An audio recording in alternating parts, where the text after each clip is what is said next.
आज हम कक्षा 12 के अध्याय 1 का दोहा नंबर 2 और 3 पढ़ेंगे। दोहा नंबर 2 देखिए। सुनिए गुण की बारता, ओगुन लीजे नाही। हंस चीर को गहत है, नीर सो त्यागे जाही। इस दोहे में कबीरदास जी ने गुण की महत्वता को बताया है। बारता यानी होता है महत्वता।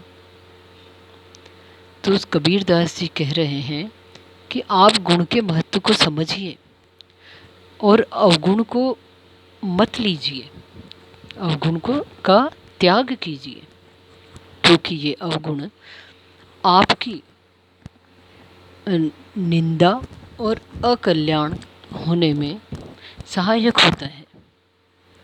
इसलिए जिस प्रकार से हंस पानी और दूध में से सिर्फ पानी को ग्रहण करता है, ठीक उसी प्रकार से आप गुण और अवगुण में से गुण को ग्रहण कीजिए, क्योंकि किसी भी मनुष्य में दोनों चीज़ें होती हैं, गुण और अवगुण।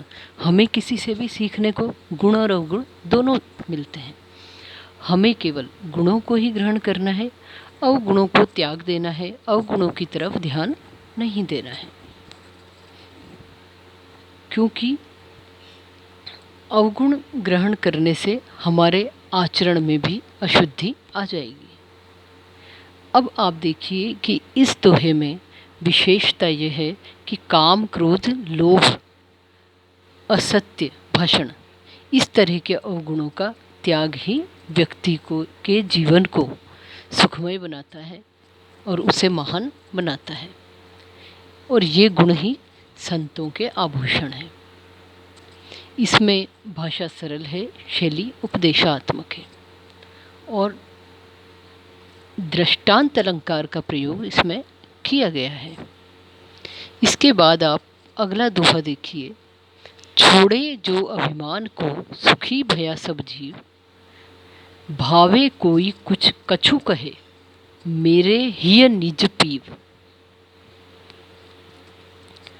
कि जब अभिमान को मैंने छोड़ दिया तो मेरी आत्मा सब तरफ से सुखी हो गई,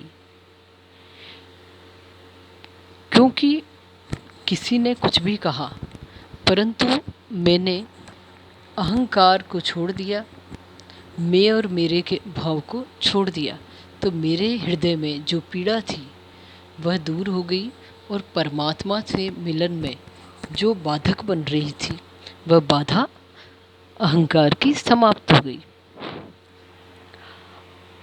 इस दोहे में कबीरदास जी ने बताया है कि आत्मा जो है वो परमात्मा का ही अंश है, लेकिन आत्मा को परमात्मा से मिलने के लिए मेरा अहंकार रोक रहा था।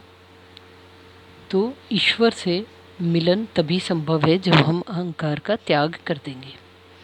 इसकी भाषा सरल है और शैली भावात्मक है और इसमें अनुप्रास अलंकार का प्रयोग हुआ है।